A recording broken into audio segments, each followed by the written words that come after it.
Bom dia a todos vocês que continuam aqui no nosso curso online do livro Alice no País da Dinâmica, Sistemas Dinâmicos para o Ensino Médio.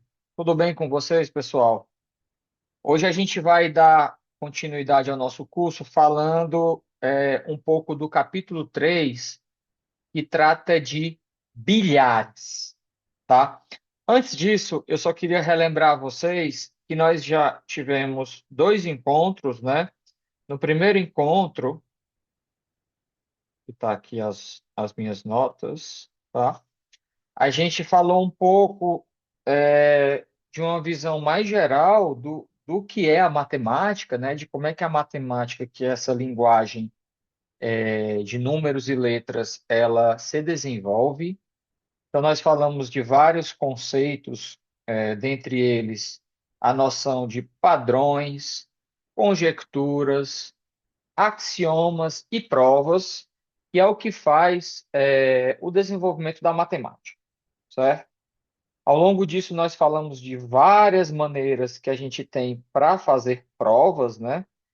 Então, está aqui toda a gama de possibilidades de argumentações lógico-matemáticas que nos possibilitam, a partir dos preceitos básicos, que são os axiomas, e a partir do que a gente acha que seja verdade, que são o que a gente chamou de conjecturas, a gente desenvolva formulações lógico-matemáticas consistentes para concluir a existência, a veracidade ou não dessas conjecturas, né? Então, foi mais ou menos isso que nós fizemos na primeira aula. Nós fornecemos vários exemplos e assim finalizamos a aula. Pois bem, então, indo agora para o que nós falamos na segunda aula, nós começamos a discutir sobre sistemas dinâmicos, né? Foi feita uma introdução histórica dos sistemas dinâmicos por meio dos problemas de interesse de vários séculos e, de fato, milênios. São problemas relacionados com mecânica celeste, né? Sobre a estabilidade do sistema solar, para saber se, eventualmente, dois planetas do sistema solar vão colidir, se um deles vai acabar sendo ejetado do sistema solar ou não. Então, essa foi foram as perguntas que de fato são perguntas que foram estudadas pela filosofia por muito tempo, e aí foram elas que induziram ao longo de vários séculos a origem dessa área, que é a área de sistemas dinâmicos. E na segunda parte da aula, nós fizemos um exemplo concreto, que é esse exemplo da família quadrática, a partir da formulação matemática atual dos sistemas dinâmicos, que era por meio de uma função. Eu não sei se vocês lembram isso, mas você pega a função e você tenta entender como é que essa função vai se comportar, né? Uma vez que você deixa ela se autorreplicar, ela se iterar várias vezes ao longo do tempo. Então, isso tem a ver com tentar entender o comportamento assintótico de vários modelos matemáticos, físicos, químicos, sociológicos e vai por aí, tá? Então, por meio desse simples exemplo, nós vimos que, a depender, então, voltando aqui, né, só para lembrar, cadê? Está aqui, está aqui. A gente tem uma função que é uma função do segundo grau, super simples, e a única liberdade que a gente tem para essa função é escolher qual é a constante que está aparecendo aqui na frente. E nós vimos que, a depender da escolha dessa constante, essa função, que a gente chamou de f sub a, ela pode exibir tanto um comportamento super bem comportado, não caótico de modo algum, quanto um comportamento tão caótico quanto nós esperamos da palavra caos, certo? Então, foi assim que nós finalizamos a aula passada. E aí, na aula de hoje, propriamente dita, a gente vai falar sobre bilhares, tá? Ou sinucas, né? Que a gente costuma também, no Ceará, chamar mesa de bilhar de uma sinuca. Então, vamos começar relembrando o que que é que é a mesa de bilhar, né? Bem, todos vocês já devem ter visto a mesa de bilhar ou em alguma residência de alguém, ou passando por uma mesa por um bar, né, que tem em geral várias mesas de bilhar, mas ela essencialmente ela consiste de um retângulo, e esse retângulo ele possui seis bocas. Tem uma boca aqui, tem uma boca aqui, tem uma boca aqui, fazer assim, tá bom. E tem uma boca aqui e mais duas aqui no meio, certo? Então, eu vou até apagar isso aqui para relembrar vocês de que, de fato, isso são bocas. E, sim. Opa, o que que eu fiz? Pronto. Vamos apagar de novo. E tá dando problema aí, pessoal. Peraí. Opa, tô ainda para trás, devia ir para frente. Pronto. Aí vou apagar aqui. Ah, já entendi o que está acontecendo. Enfim, imaginem isso aqui como os buracos, tá? Ok. Então, como é que a gente faz como é que é a mesa de bilhar?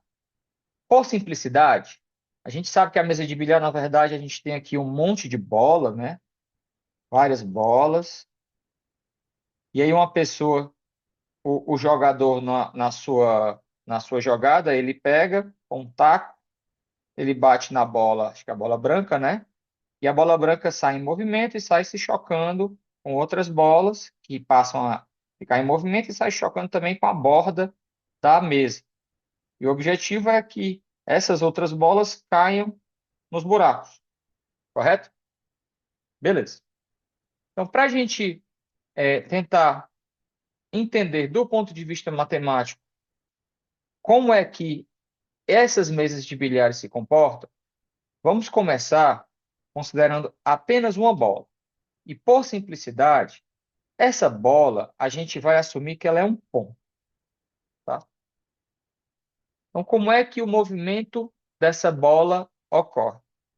O movimento dessa bola ocorre da seguinte maneira: quando o jogador coloca a, com o seu taco, bate na bola, essa bola passa a andar em um movimento retilíneo em alguma direção, até que ela se choca, no caso que a gente está assumindo que a gente só tem uma bola, ela se choca com a borda da mesa. Ao se chocar com a borda da mesa, o que que acontece? A gente tem aqui o que a gente chama de ângulo de incidência, que é esse alfazinho, tá? Então, a bola vem, ela bate, ela se choca com a borda da mesa com algum ângulo de incidência e ela sai com outro ângulo de incidência, beta, tá? O que que acontece na vida real entre esses alfa e beta? Bem, a bola, pessoal, e os jogadores que são mais experientes sabem fazer isso, ela pode ter efeito. Ela pode ter efeito em uma direção, em outra direção. E aí, quando ela bate na borda, o que pode acontecer é que esse ângulo beta ele pode ficar tanto maior quanto menor do que o ângulo alfa. Ou ele também poderia ser o mesmo ângulo, certo? Adicionalmente a essa possibilidade de efeito que o jogador pode colocar aqui ao bater na bola, existem outros efeitos causados pelo material que a bola é feita e pelo material que a mesa e a borda são feitas. E isso pode causar certa fricção entre a bola e a mesa, ocasionando eventualmente uma desaceleração dessa bola ou até mesmo uma aceleração dessa bola, certo? Todos esses efeitos externos que a gente tem são o que de fato fazem com que essa bola, que ela saia aqui, digamos, com velocidade 1, ela venha e depois de algumas batidas ela para, tá? E aí é a vez do segundo jogador jogar. Agora vamos tentar imaginar como é que seria essa bola em um mundo perfeito. No mundo ideal, essa é a palavra que eu queria. No mundo ideal, a gente assume que não existe nenhum tipo de fricção e nenhum tipo de efeito que a bola sofre. Então, nesse caso, pelas leis de reflexão da física, esses ângulos alfa e beta são iguais. Então, vou colocar aqui, no mundo real, alfa pode ser diferente de beta, né? E a bola eventualmente para.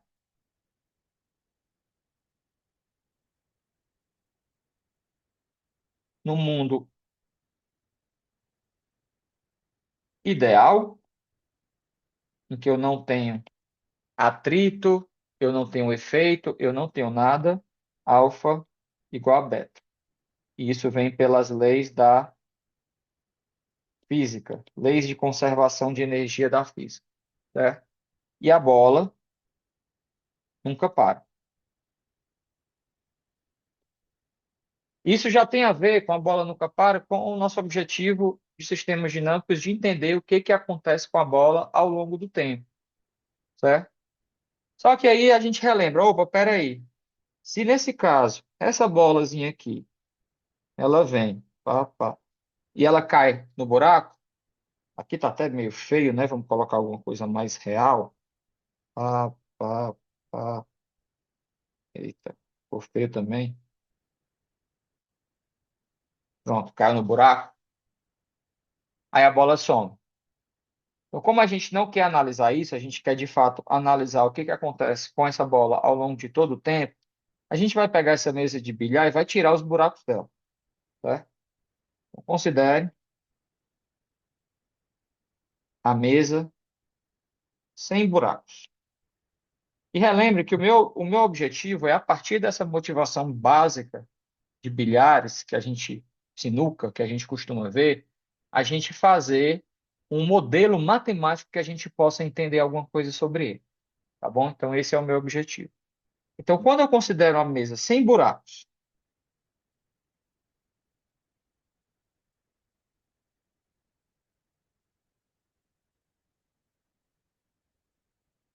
e eu considero uma partícula que está andando nessa mesa após uma batida, sem atrito e sem efeito, então a gente pode começar a se perguntar qual é o movimento dessa partícula ao longo do tempo. Então, por exemplo, ela vem aqui, pela lei da reflexão que eu disse, o ângulo de incidência é igual ao ângulo de reflexão. Ela bate e vem para cá, depois ela bate novamente e vem para cá, depois ela bate novamente e vem para cá. Opa, sim, tá meio feio. Ah, aqui, pronto. Depois ela bate novamente e vem para cá. Depois ela bate novamente para cá e vem para cá. E assim ela segue, certo? E agora aqui, o único caso em que a bola vai parar é se ela bater exatamente em uma quina. Uma dessas quatro quinas aqui. Mas vocês hão de concordar que a chance dela bater em uma dessas quinas é muito pequena, né? Do ponto de vista matemático, eu digo que essa probabilidade disso acontecer é zero. Então, muito provavelmente isso não vai acontecer. A gente pode continuar descrevendo essa poligonal que essa bola realiza nessa mesa de bilhar, tá bom? A pergunta é como entender essa poligonal. Tá. Antes da gente entender essa poligonal, o que que a gente vai fazer? A gente vai tentar abstrair esse conceito aqui, que é o conceito de pegar um formato geométrico, nesse caso, um retângulo, e considerar uma partícula que está andando a velocidade 1 e está realizando reflexões especulares, né? Ângulo de incidência igual a ângulo de reflexão, com o bordo da mesa, tá? Então é isso que eu vou definir como um bilhar dinâmico. Então, o que que é um bilhar dinâmico? você considera um formato no plano, e aí dentro desse esse formato, vamos só dar uma nomenclatura logo, é o que eu vou chamar mesa de bilhar,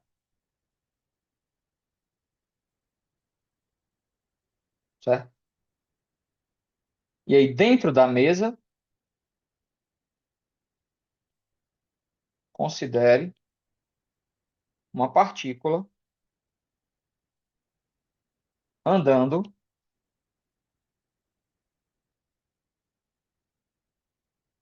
com velocidade unitária e se chocando com a borda da mesa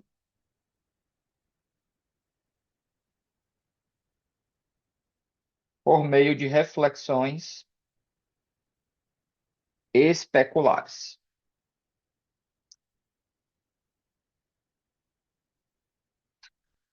Por meio de reflexões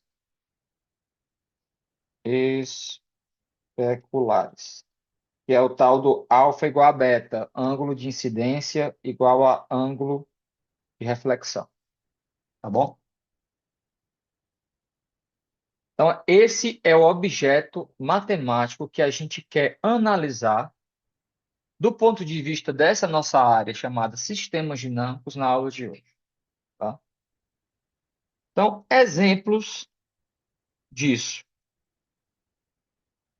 Na matemática, pessoal, a gente tem liberdade de imaginar coisas e também não são consideradas no nosso dia a dia. Então, eu tenho certeza que o único bilhar que vocês já devem ter visto no dia a dia foi o bilhar em que a mesa de bilhar é o retângulo, tá? Mas aqui na matemática a gente pode brincar com outros exemplos, por exemplo, considerando a mesa de bilhar numa circunferência. Mesa de bilhar numa circunferência. Se vocês quiserem, vocês podem considerar também uma elipse. Vou pegar aqui uma elipse.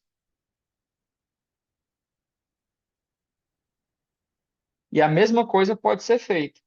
Você tem aqui, vou só fazer os dois desenhos, né? Você tem aqui uma partícula, e aí ela sai andando, ela se choca, reflexão especular, se choca de novo, reflexão especular, se choca de novo, reflexão especular, se choca de novo, e vai por aí, certo?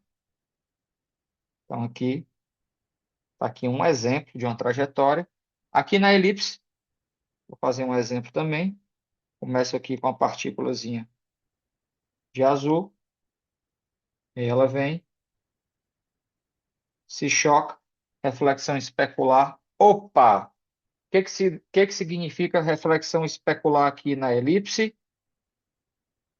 Bem, e também na circunferência, né?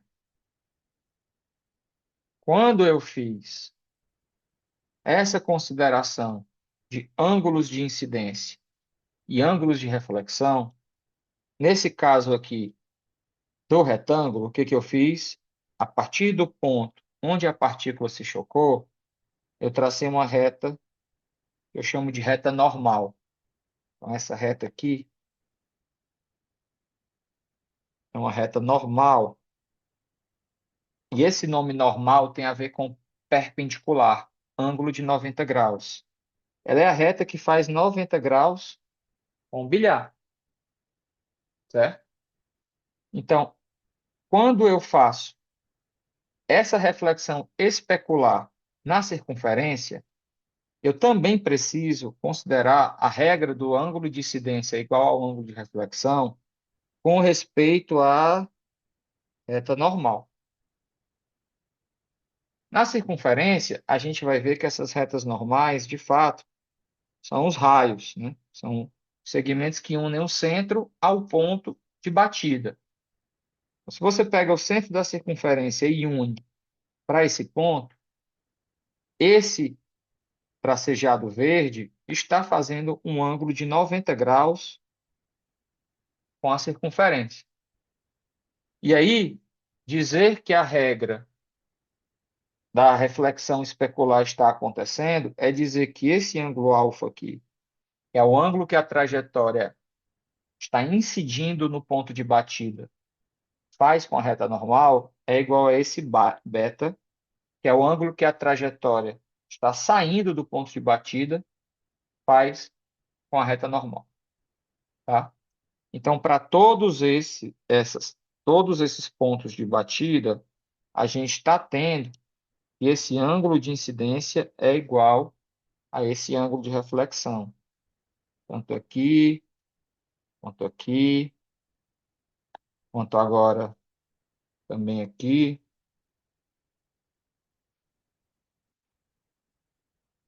E daqui a pouco eu estou colocando aqui um tracinho, dois tracinhos, três tracinhos, mas a gente vai ver que pelo menos no caso da circunferência, todos esses ângulos de fato são iguais, tá? Mas no caso da elipse, não necessariamente. No caso da elipse, as retas normais, se você traçar as retas normais, você já não tem nenhum centro de referência aqui, né? E de fato essas elipses, essas retas normais, elas podem ser a distribuição delas é um pouco mais complicada do que a distribuição das retas normais em circunferências, tá? Mas ainda assim, é com respeito a elas que a gente considera a regra do ângulo de incidência igual ao ângulo de reflexão. Então, por exemplo, se eu quero descrever uma trajetória no bilhar, na elipse, eu pego essa bolinha azul e aí eu ando com ela inicialmente em alguma direção até que ela se choque com a borda da elipse. Quando ela se choca, o que que eu faço? Eu olho para a reta normal no ponto e aí eu desenho a reta saindo desse ponto de modo que esse ângulo alfa seja igual ao ângulo de saída também. Ela vem aqui, faz assim. Assim não, assim tá feio. Faz, digamos assim, tá? Certo? Ângulo de incidência igual a ângulo de reflexão. Então, esse ângulo aqui tem que ser também alfa. E aí ela vai e ela bate em algum outro ponto da elipse. Quando ela bate nesse ponto da elipse, eu faço a mesma coisa, olho para a reta normal nesse ponto, vejo quem é o ângulo de incidência aqui, beta, e traço a reta que está fazendo o ângulo beta também de saída. Isso significa que a trajetória começou aqui, ela veio, bateu aqui, veio para cá, bateu aqui, veio para cá, e assim sucessivamente eu faço a trajetória desse ponto dentro da elipse, certo? Uma maneira que a gente tem de imaginar isso é a seguinte, ó. Imagine que esses formatos, eles são espelhos e que esse pontinho aqui é um feixe de luz que está saindo, certo?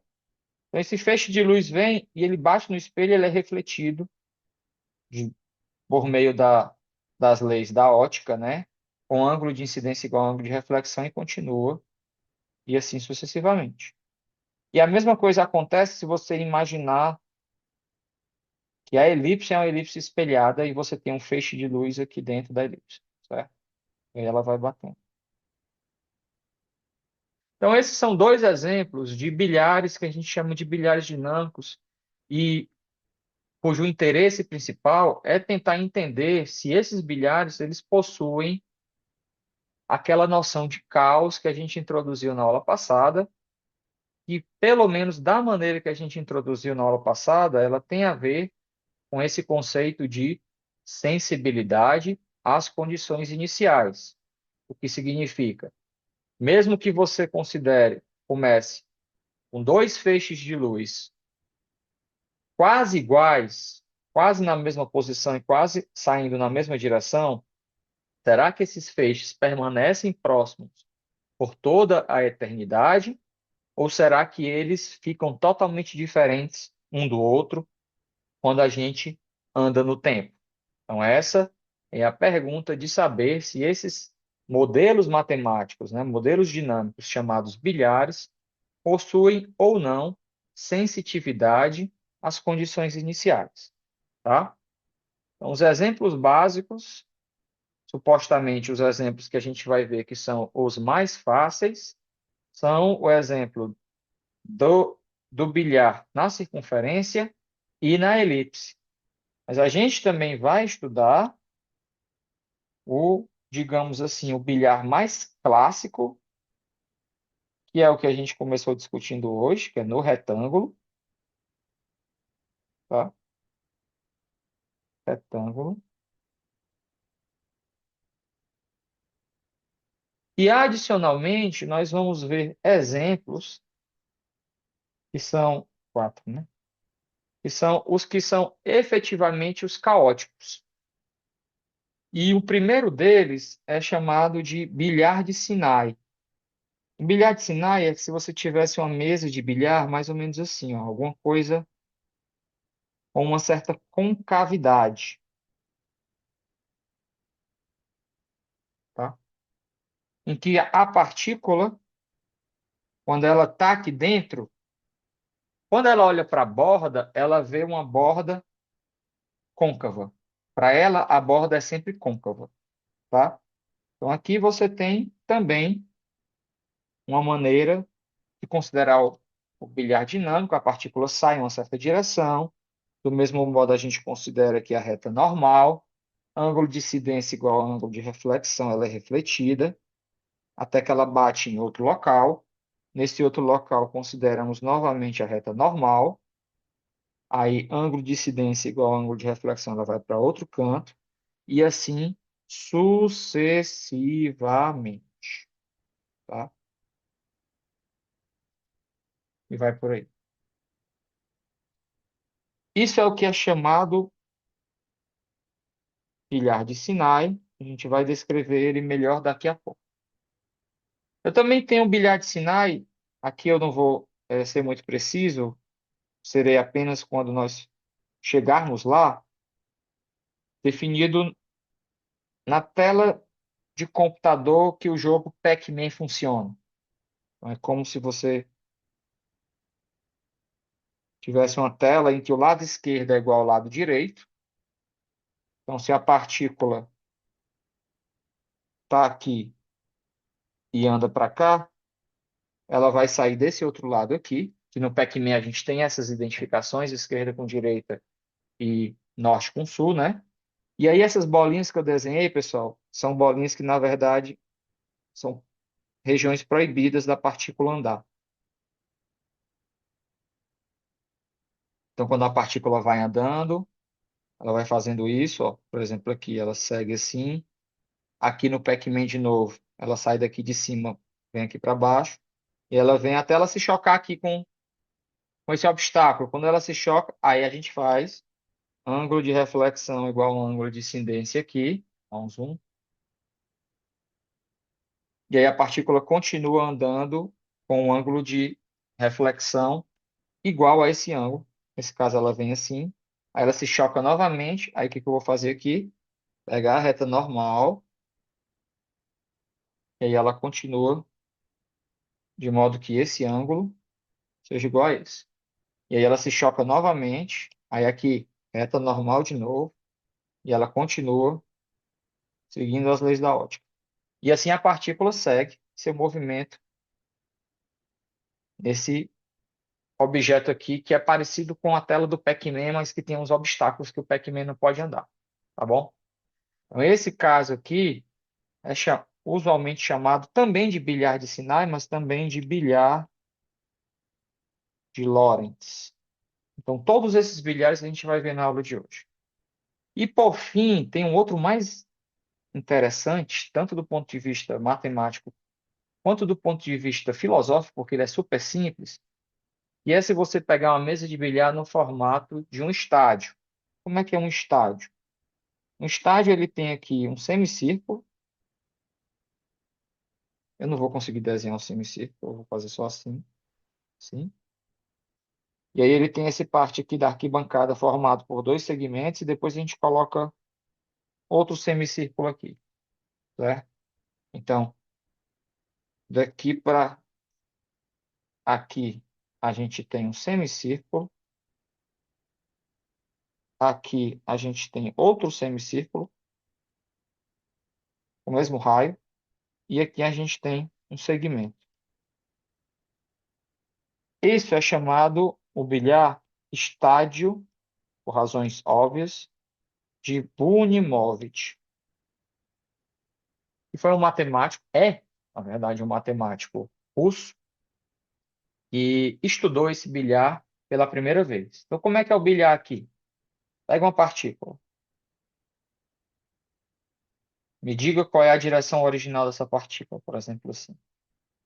Ela vai e ela se choca com a mesa, e aqui a gente considera a reta normal, então ela continua o seu movimento com ângulo de incidência igual ao ângulo de reflexão, até que ela se choca novamente aqui. Quando ela se choca novamente, a mesma regra acontece. Você olha para a reta normal a semicircunferência e continua andando de modo que ângulo de incidência seja igual ao ângulo de reflexão, até que você se choca de novo e anda de novo com ângulo de incidência igual ao ângulo de reflexão. E aí, eventualmente, você vai alternando entre batidas nessas semicircunferências e batidas nos segmentos. As batidas nos segmentos são super simples, elas vão batendo assim, e aí, eventualmente você passa de um lado para o outro nessa configuração aqui das semicircunferências. E assim, sucessivamente, você vai vendo como é o comportamento dessa trajetória aqui, tá? Então, em todos esses exemplos, o nosso objetivo hoje é tentar entender algumas propriedades básicas deles e tentar identificar quais deles possuem algum tipo de caoticidade e quais deles não possuem, tá bom? Então, nessa ordem aqui que eu coloquei, o primeiro exemplo que nós vamos considerar é o da circunferência.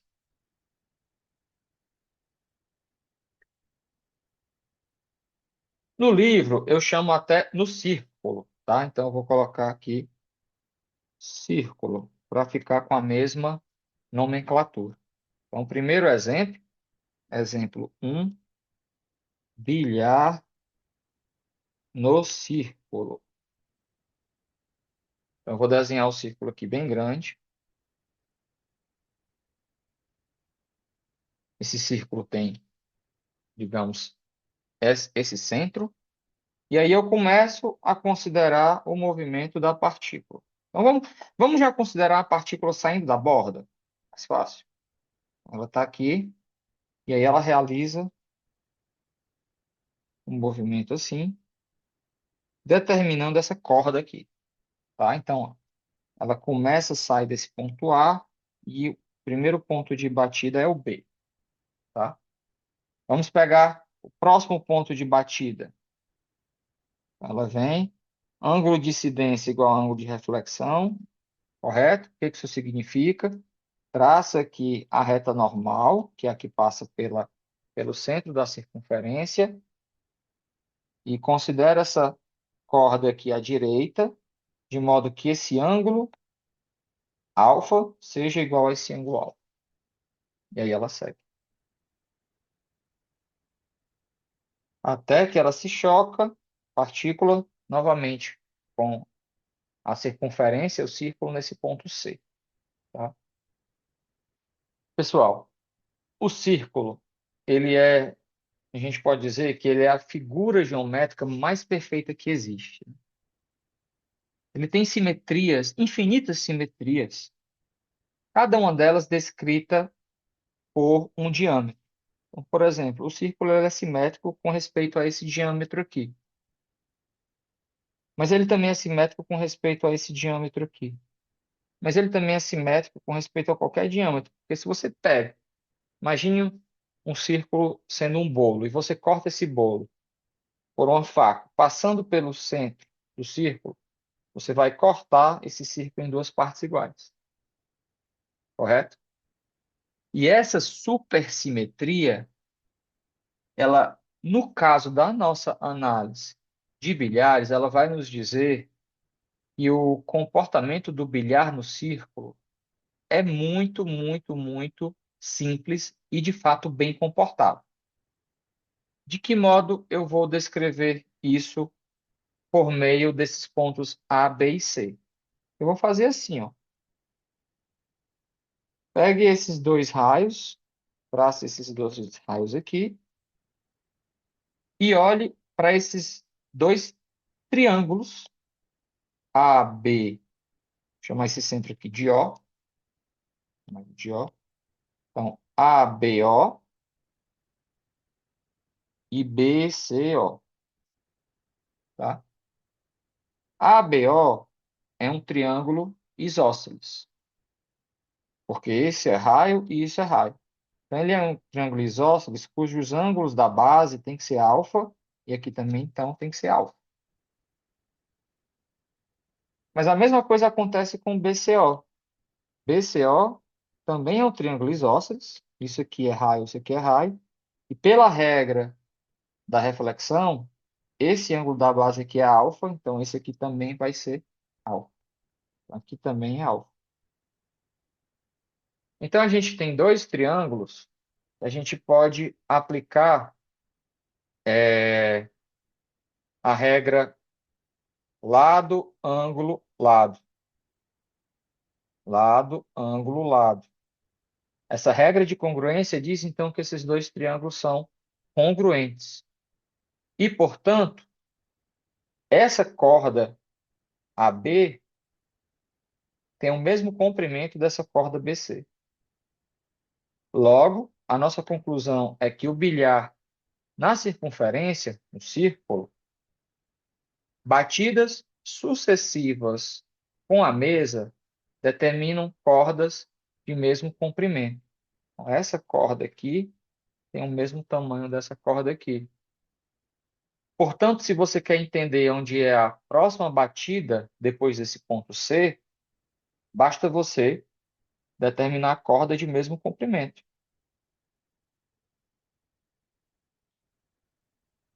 E aí, a batida vai ser nesse ponto D. A partir do D, a mesma coisa. Corda de mesmo comprimento. E aí, próximo ponto de batida é. Certo? Então, isso nos diz que, de fato, existem muitas trajetórias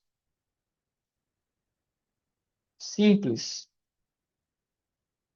que aqui simples significa periódicas, do círculo.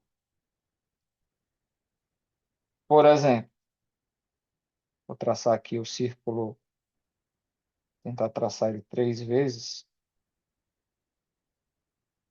para exibir 3 trajetórias simples.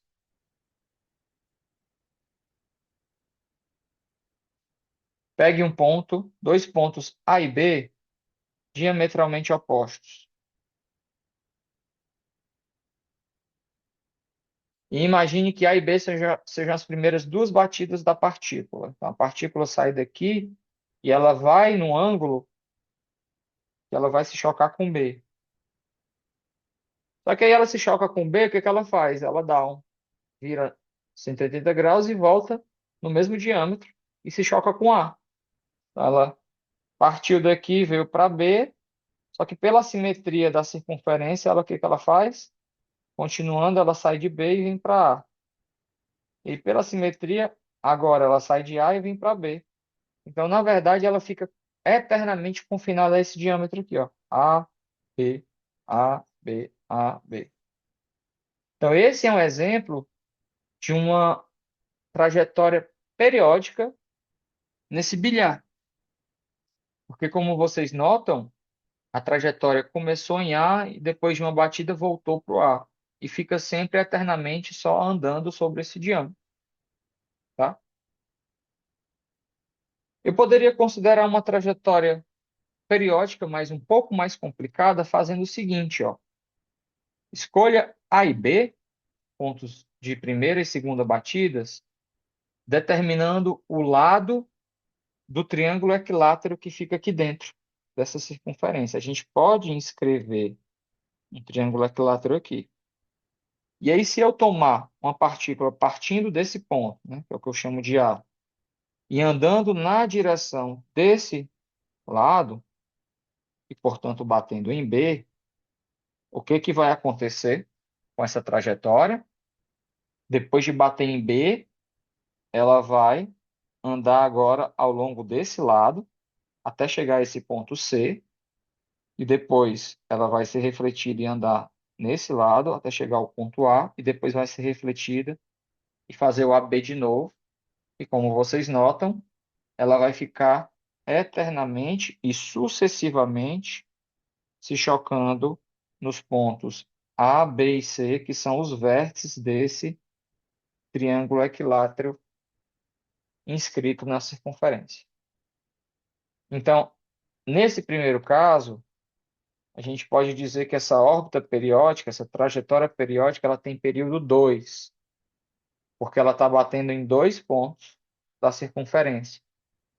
Nesse segundo, ela tem período 3, porque ela está batendo nos vértices de um triângulo equilátero inscrito à circunferência. E a gente pode também obter uma órbita de período 4, agora inscrevendo um quadrado dentro da circunferência. E imaginando que a partícula parte desse vértice em direção a esse vértice B, a partícula é essa, ela parte desse vértice em direção ao vértice B.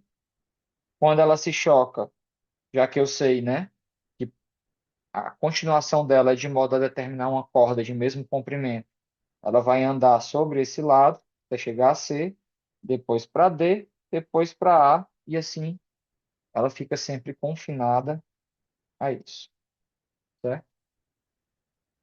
De fato, pessoal, eu coloquei nos exercícios, vou ver qual é a página,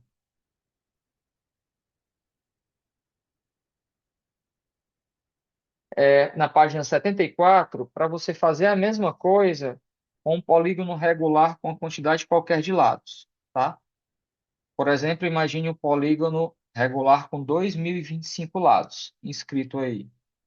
Então, você pode criar uma trajetória do bilhar no círculo com exatamente periódica, com exatamente batidas nos vértices desse 2025 ágono regular, beleza?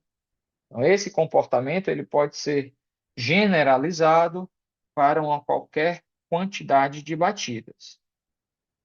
Agora, se você imagina que você quer fazer isso, você percebe que isso é extremamente difícil de acontecer, no seguinte sentido: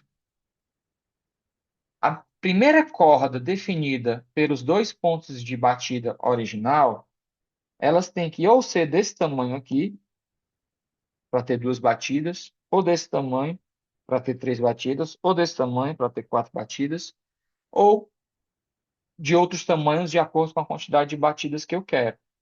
Mas se você fechar os olhos e desenhar uma corda qualquer nessa circunferência, é muito provável que o comprimento da corda que você desenhe, já que você está fazendo isso com os olhos fechados, não coincida com nenhum desses comprimentos que dão essas trajetórias periódicas no seu bilhar do círculo. Então, em geral,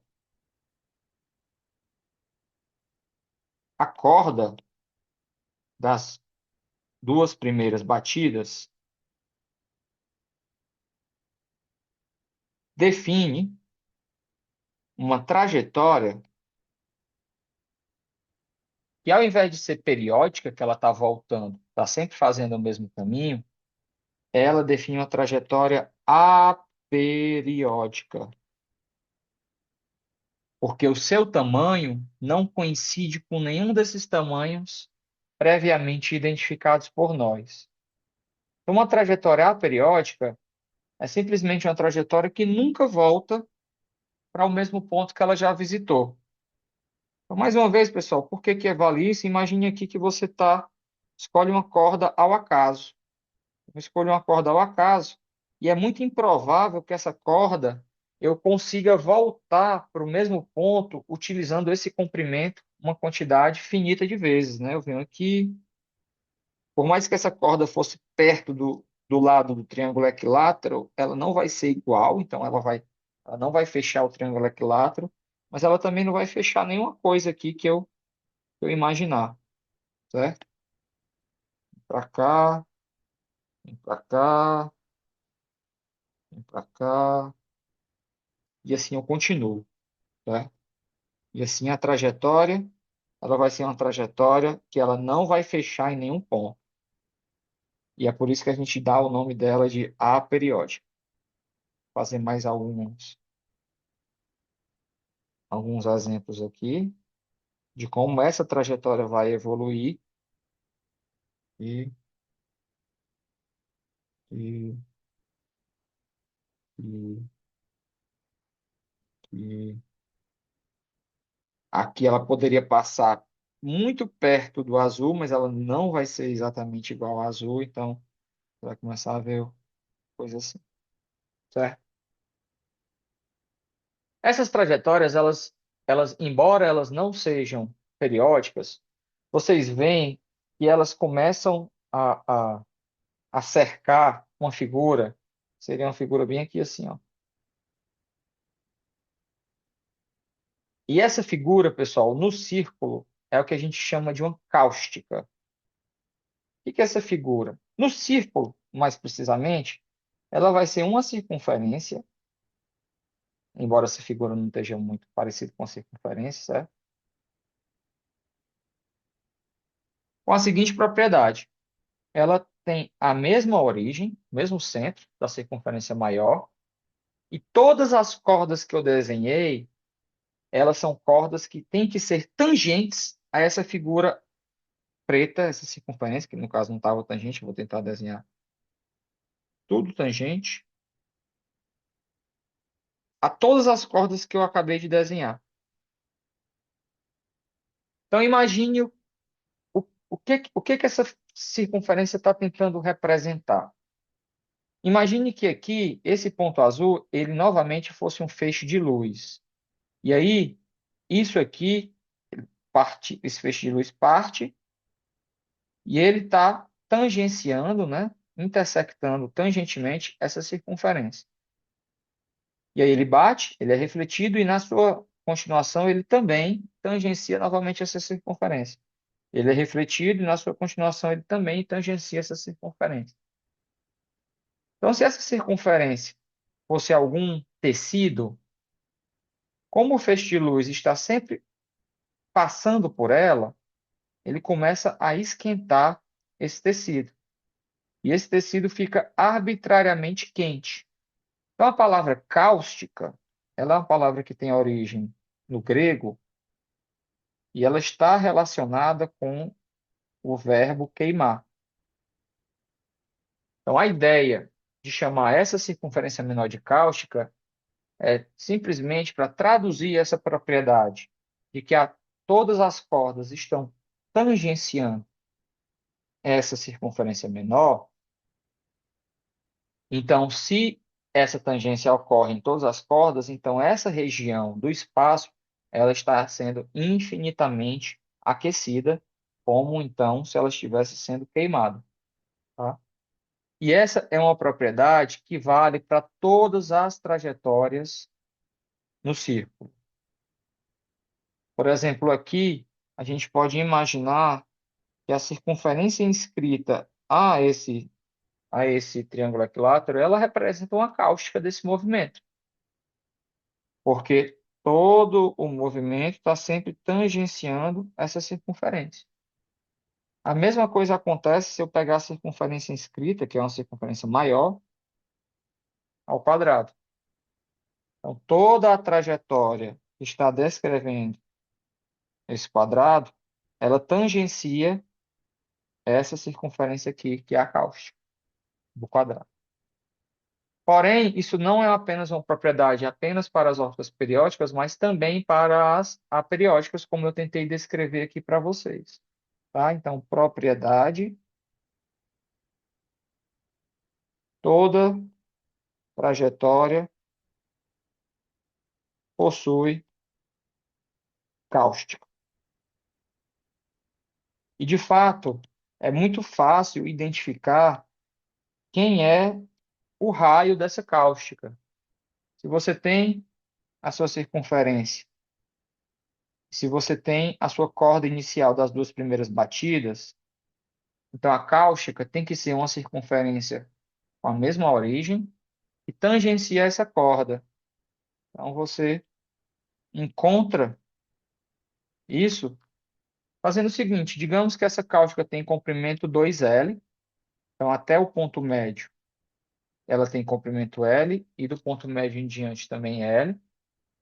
E aí você considera esse triângulo equilátero formado pelo ponto médio, pelo primeiro ponto de batida e pela origem.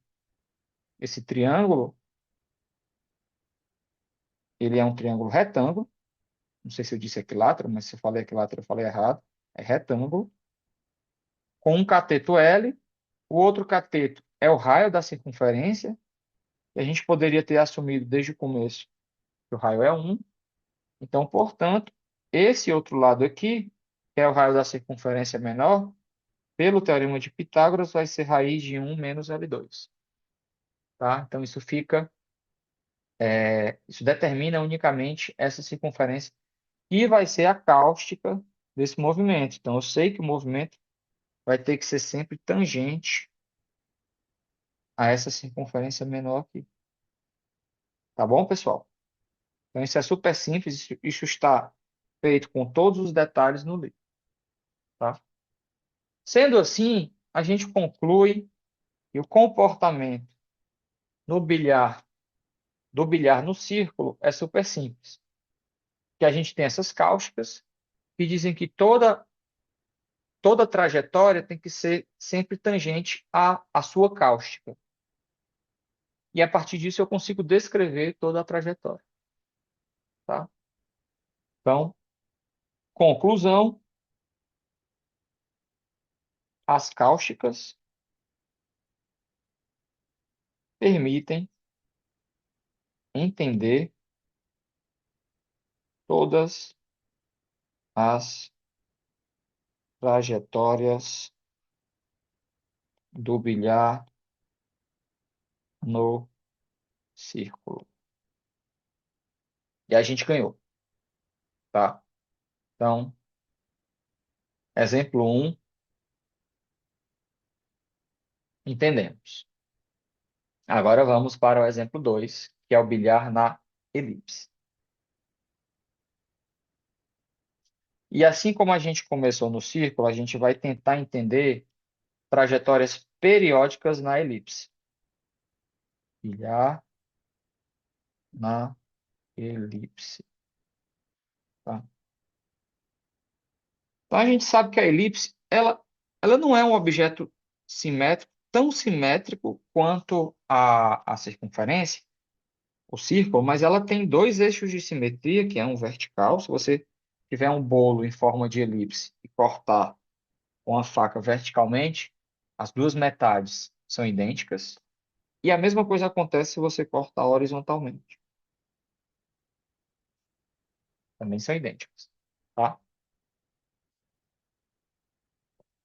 Portanto, a gente já conseguiu identificar duas trajetórias periódicas na elipse.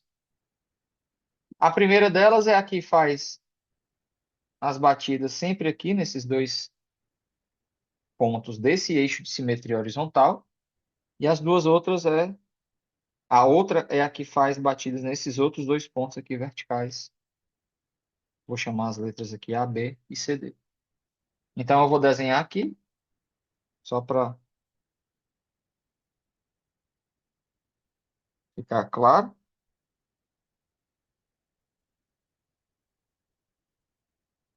certo? O primeiro movimento periódico é se você começar na horizontal aqui, dentro do eixo de simetria. Então você bate eternamente entre os pontos A e B, vai e volta, vai e volta, vai e volta. O feixe de luz não sai desse eixo horizontal. E a outra é se eu fizer a mesma coisa de modo vertical. Tá? Sobe, desce, sobe, desce, sobe, desce, sobe, desce. O feixe de luz não sai dessa vertical. Ok? Isso seriam dois exemplos de trajetórias periódicas de período 2. Isso aqui é período 2. Afinal, eu estou batendo na elipse em dois pontos. Será que a gente consegue período 3? Vamos tentar ver. Ah, dá sim, né? Vamos imaginar que o período 3 ele é um triângulo cujo um dos vértices está sobre esse eixo de simetria sobre o vértice C, né? Aqui eu esqueci de dizer, mas esse é o C e esse é o D. Então, esse mesmo vértice C, que é o vértice superior, a gente pode tentar encaixar um triângulo aí dentro. E esses outros vértices A e B eu tento fazer de modo que o A e o B sejam simétricos com respeito a esse eixo de simetria. Por que que isso é bom? Porque eu sei que por simetria, qualquer trajetória que sai do A e vai para o C, ela tem que sair do C e descer e ir para o B. Então, aqui eu já resolvi o problema do ângulo de incidência ser igual ao ângulo de reflexão no C. E o que que eu faço? Agora eu só tento ajustar esse ângulo para que essa propriedade de ângulo de incidência igual ao ângulo de reflexão também aconteça no A e no B. Então eu olho não apenas para esse triângulo, mas eu olho para todos os triângulos assim, saindo do C, e algum deles vai ter que ter um ângulo de incidência igual ao ângulo de reflexão nesse vértice aqui. E aí, quando eu encontrar esse vértice, eu paro e digo, então esse é um triângulo que representa uma trajetória periódica de período 3 dentro do bilhar da elipse, certo? Posso fazer agora de período 4? Posso, mas é um pouco mais difícil. De fato, assim como nós fizemos no caso da circunferência, a gente pode mostrar que qualquer que seja o n, existe trajetória periódica de período n no bilhar da elipse,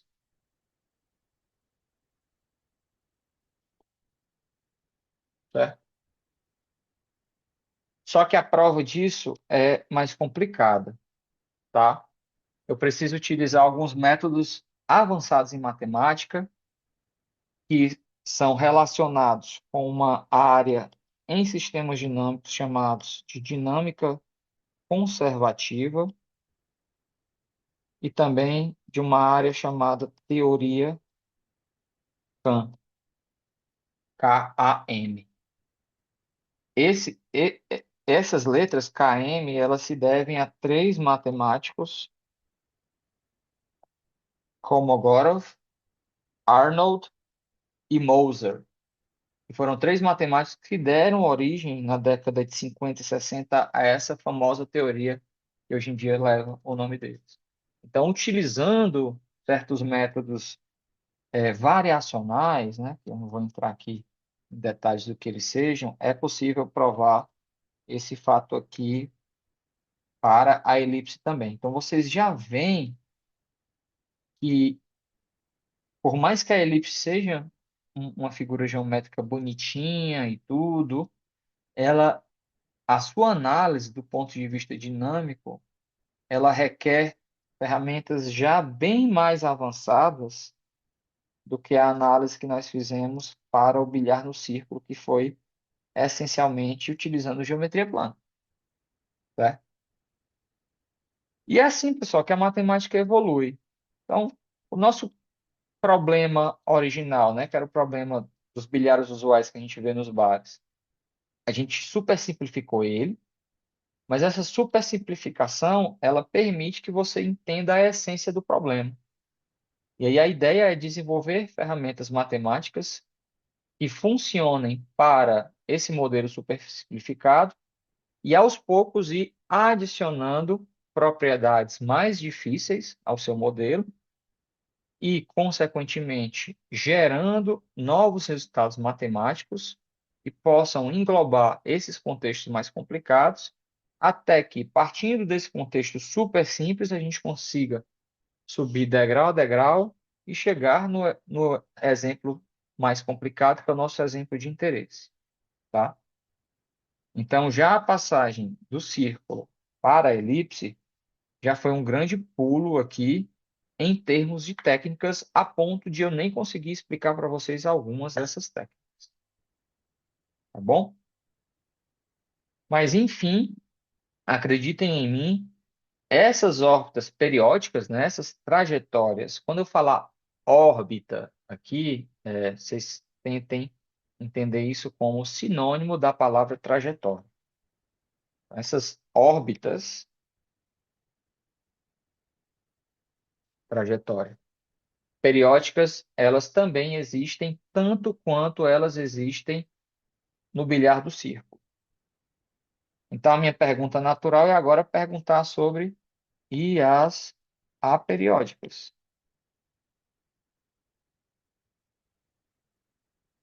E a resposta é igual à do círculo.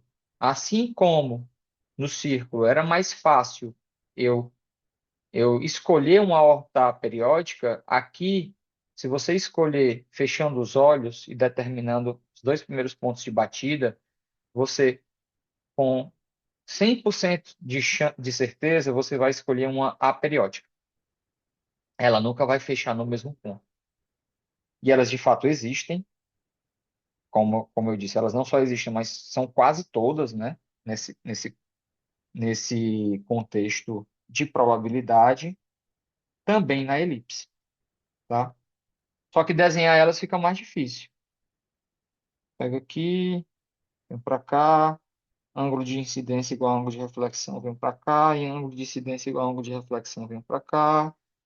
Vocês veem que aquela propriedade que eu tinha no círculo, de que as cordas têm o mesmo comprimento, na elipse já era, não existe mais. Então, só usando a propriedade de ângulo de incidência igual a ângulo de reflexão, eu vou tentando entender aqui como é que é a trajetória, certo? E, e vai por aí.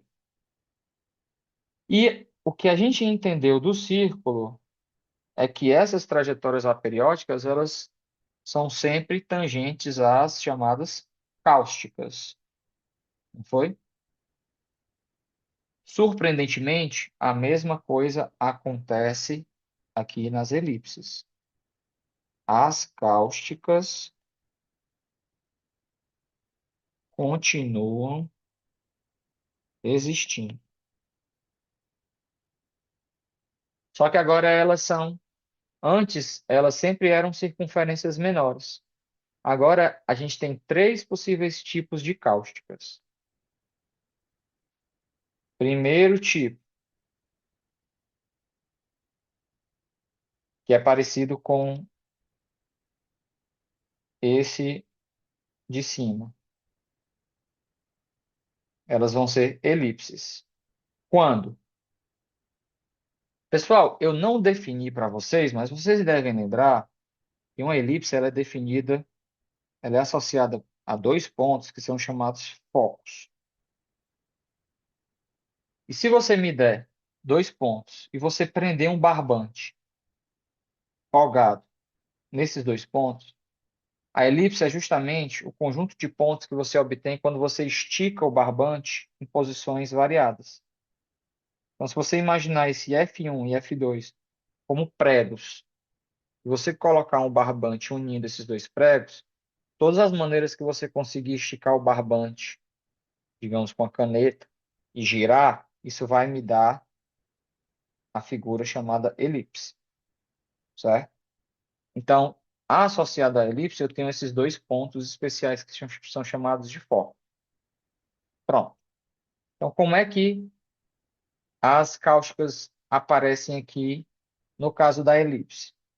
Primeiro caso, digamos que a sua trajetória do bilhar, ela partiu desse ponto aqui, A, e ela chegou nesse ponto aqui B e não intersectou o segmento F1, F2 formado pelos focos. Então, B. Então, primeiro caso, quando o segmento AB não intersectou o segmento unindo os focos. Então, vocês podem notar por constatação que ao continuar aqui a trajetória da elipse, ela tampouco vai intersectar esses dois focos aqui. Ela sempre vai ficar por fora do segmento unindo os focos, tá? E aí, isso não é fácil de ver, requer uma prova. Vai existir uma cáustica aqui, que é uma elipse menor,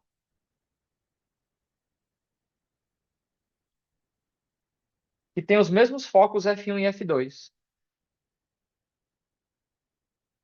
Cáustica, elipse menor de focos F1 e F2.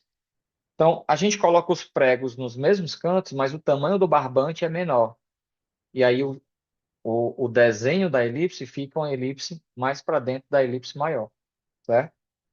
Então, esse é o primeiro tipo de cáustica. Sempre que você pega os dois primeiros pontos de batida, sem intersectar o segmento F1, F2 unindo os focos da elipse, tá? O que que acontece agora? Segundo tipo. Se você permite, se você tem interseção, essa interseção é diferente do vazio. Então, aqui tem um foco F1 aqui, tem um foco F2 aqui, e eu vou pegar o início da trajetória aqui em uma direção que eu cruzo o segmento F1, F2, tá? O que vai acontecer, pessoal, é que agora eu sempre vou cruzar o segmento F1, F2. Deixa eu só ver como é que eu vou cruzar isso, porque eu me confundo um pouco nessa figura. Acho que vai para cá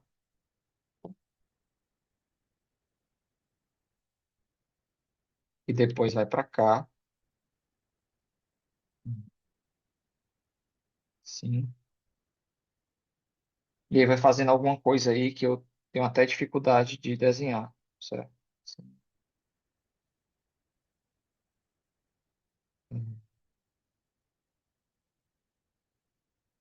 Sim. E vai por aí. Então, nesse caso, a cáustica, ela ainda existe. Só que agora ela vai ser formada por uma hipérbole. Uma hipérbole é uma figura mais ou menos assim, né? Então, você vai conseguir desenhar uma hipérbole aqui.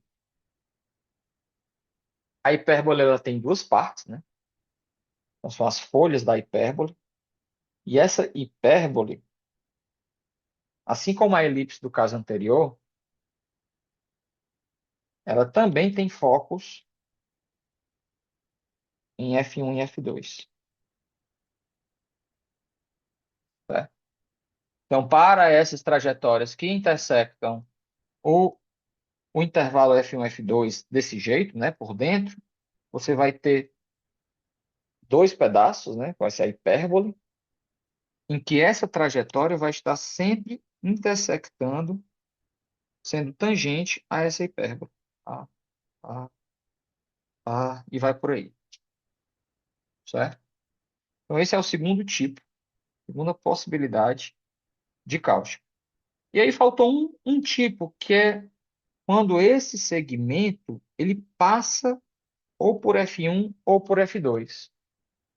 Terceiro tipo, AB contém um dos focos,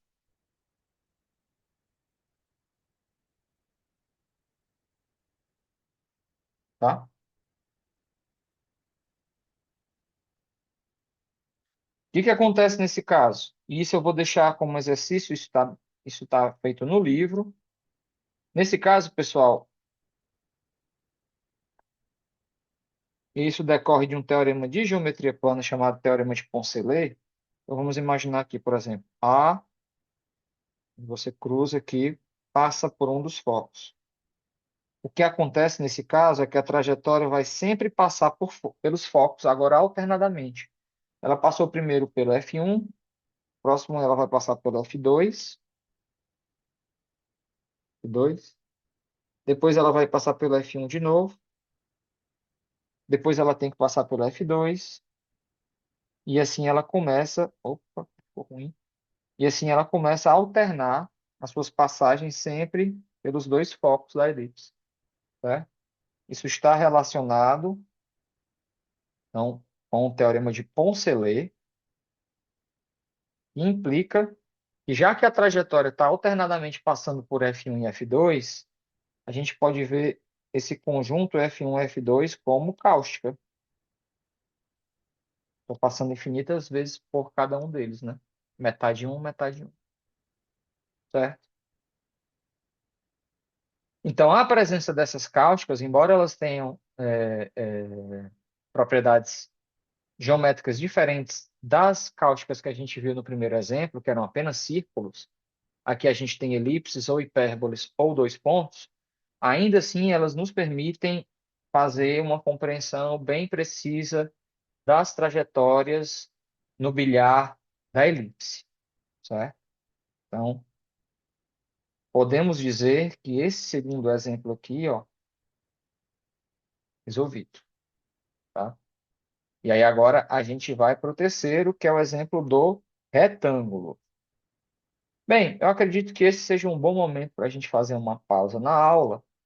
Então vocês aproveitem essa pausa aí para beber uma aguinha, para ir rapidamente no banheiro, e eu vou fazer a mesma coisa, tá? E aí já já, daqui a 5 ou 10 minutos, nós retornamos.